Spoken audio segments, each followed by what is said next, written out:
Dejábamos colgado la semana pasada el tema de la invención del mando a distancia gracias a tecnologías desarrolladas aquí en Guadalajara en la Escuela de Ingenieros. Era una conversación interesantísima con Francisco González Redondo, profesor de Historia de la Ciencia en la Universidad Complutense, a quien yo doy de nuevo la bienvenida a esta segunda entrega y con el agradecimiento de estar de nuevo con nosotros. Muy buenos días, Francisco. Muy buenos días otra vez, José Luis. Pues venga, vamos a ello. Para hacerlo volvemos al frontón Betty High, donde, tal y como nos comentaba Francisco la semana pasada, el Torres Quevedo continuaba haciendo sus experimentos. Vamos ya un poquito más específicamente a la navegación aérea, porque yo no sé si también en el frontón se probaron dirigibles o se trasladó esa tecnología para probarlos aquí en Guadalajara. ¿Cómo fue en ese sentido? Pues se va a trasladar a Guadalajara, pero esto no empieza en Guadalajara tampoco, empieza de nuevo, otro ingeniero de la Escuela de Guadalajara, del Servicio de Aerostación, pero en el frontón Betty High de Madrid.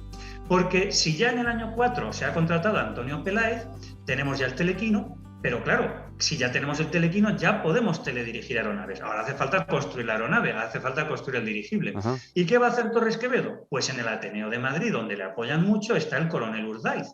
Y el coronel Urdaiz va a ser el que intermedie con el servicio de ingenieros, la sección de ingenieros, para que le dejen a Torres Quevedo que otro ingeniero de Guadalajara, en este caso no de telégrafos, sino del servicio de aerostación, un muy joven Alfredo Quindelán, que acaba de ascender a capitán y que ha pasado, digamos, a reserva, está esperando destino, y entonces lo que va a conseguir es que el destino que le concedan o una comisión de servicios pase a convertirse en el segundo auxiliar técnico del Centro de Ensayos de Aeronáutica en el frontón Betty High de Madrid.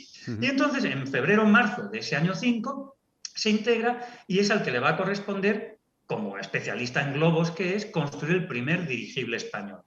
Y él va a contratar, Alfredo Quindelán va a sugerir la contratación de su propio hermano, Ultano Quindelán, y entre los dos, más algún obrero, van a hacer los despieces de las lonas, el cálculo de los meridianos, la construcción de la viga interior de cuerdas, etcétera, el ensamblaje de todo ese material, la comisión de servicios en Francia en febrero de ese año 6, para adquirir las aletas, los timones de profundidad, el motor, el material para la barquilla, en fin, todas esas cosas en Francia, porque Torres Quevedo confía plenamente en Alfredo Quindelán, que es uno de los jóvenes aerosteros más prometedores que hay. Y Quindelán va a ir construyendo en el frontón Betty High ese primer dirigible español. En junio del año 6 ya está. Ya lo tenemos. Y de nuevo, bueno, ya desde abril, como ya se sabe que el dirigible está, pues Torres Quevedo vuelve a escribir al Ministerio de Fomento para que el Ministerio de Fomento escriba al Ministerio de la Guerra, para que el Ministerio de la Guerra le pida a Pedro Vives que se pueda llevar todo esto a Guadalajara, que es donde tenía que haber estado desde el año 2. Pero es que ahora ya tenemos dinero, ahora ya tenemos un globo dirigible que está a punto de terminarse, de modo que, bueno, hay que hacer las gestiones para llevárselo cuanto antes a Guadalajara. Pero primero hay que inflarlo. Entonces, Quindelán, cuando ya ha terminado la construcción, montan toda la envuelta en unos carros, lo sacan del frontón Betty High de Madrid y lo llevan al gasómetro, a la fábrica del gas, cerca de la Puerta de Toledo, donde todavía queda una chimenea para recordar que allí estaba la fábrica del gas, cerca del rastro. Y en el año, creo que 24 o 25 de junio de ese año 1906, pues se hacen las pruebas de inflado de la envuelta, para que se compruebe que el sistema patentado por Torres Quevedo pues funciona. Como es una evolución de la patente del año 2, hay muchas novedades. Entonces vuelve a solicitar una segunda patente. ¿Y qué hace? Adjuntar en la patente las fotos de la prueba de inflado de ese dirigible que ha construido este ingeniero de aerostación de Guadalajara, Alfredo Quindelán, a las órdenes de Torres Quevedo. Y en las memorias del Real Aeroclub, del que es vicepresidente Alfredo Quindelán, pues se hace constar las pruebas de inflado como una de las principales actividades del Real Aeroclub, porque es la actividad aerostática más importante que se hace en junio del año 1906. Es decir, ya lo tenemos, funciona el sistema, ahora hay que llevar esa envuelta, que de momento es solo un globo, porque no tiene timones, no tiene motores, no tiene barquillas, y convertirlo en un dirigible. ¿Y eso dónde se puede hacer?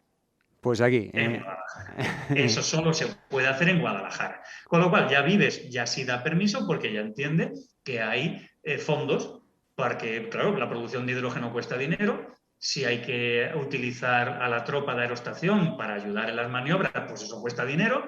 A cada minuto de un cabo, de un sargento o de la tropa cuesta dinero. Todo, el agua cuesta dinero, el ácido sulfúrico cuesta dinero, en fin, todas esas cosas. Y ya hay presupuesto. Tenemos dirigible o globo que se puede convertir en dirigible, tenemos el servicio y tenemos los fondos. Entonces, en septiembre, Alfredo Quindelán ya está montando con la lona que ha utilizado para cubrir el Betty High y que se proteja, pues va a convertir esa megalona y las cerchas que habían puesto en el Betty High en la estructura de un hangar, una megatienda o hangar que va a poner en un extremo del polígono de la aeroestación de Guadalajara, y lo que había el Centro de Ensayos de Aeronáutica va a dejar de estar realmente en el frontón Betty High de Madrid y se va a trasladar a ese hangar convertido en eso, en taller de montaje, de fabricación de la barquilla, de prueba de los motores, de hélices y demás, para convertir el globo en el primer dirigible español.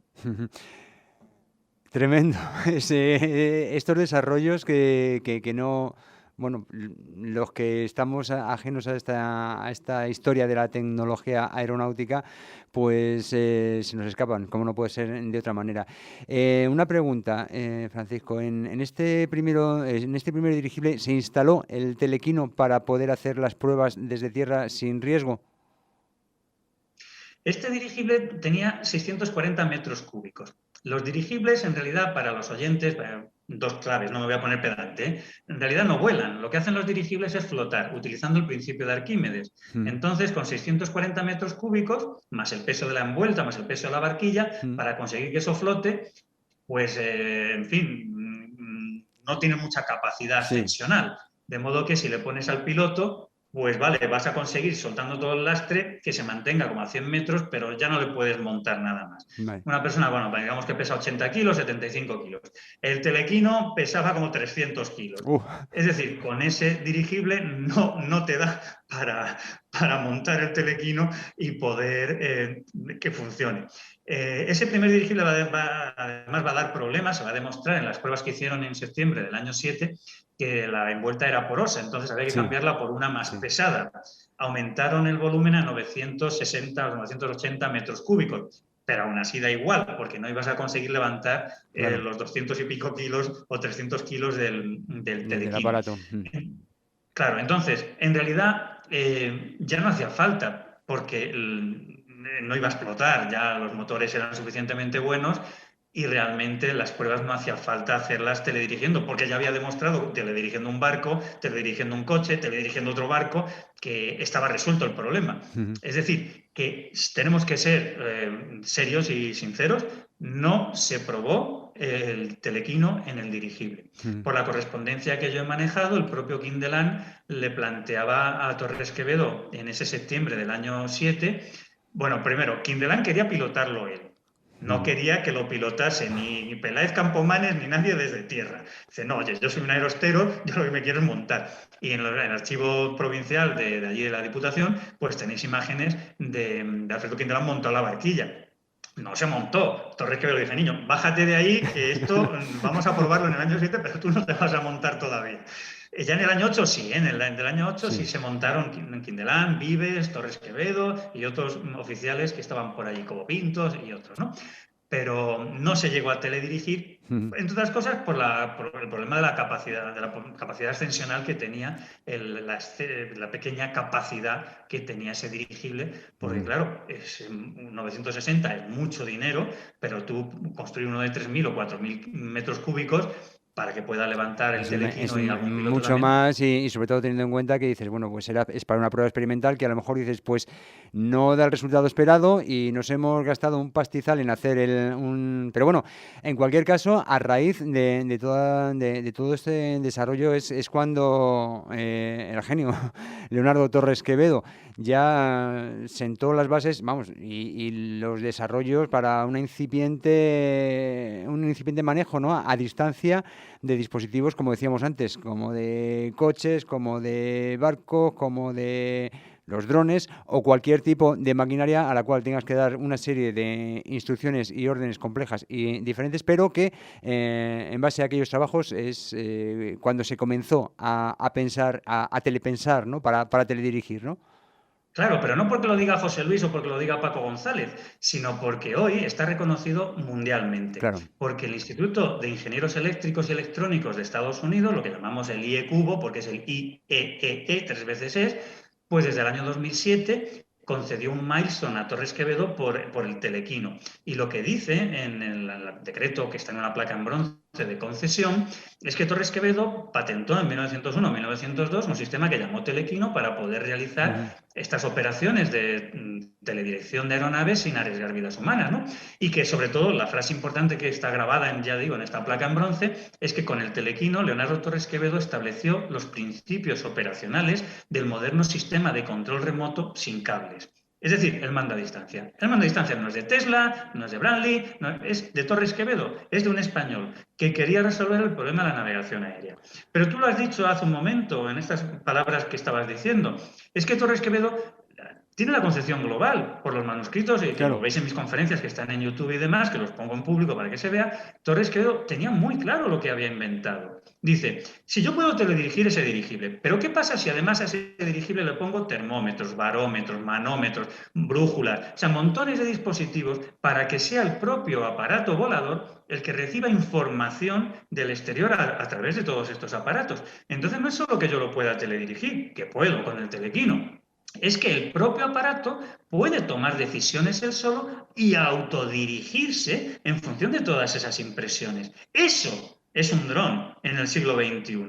Es un vehículo autónomo. No solo que yo lo puedo teledirigir, sino que él, recibiendo informaciones, se puede mantener a una determinada altura, ascender o descender en Sí, sí, función de lo que corresponda. claro.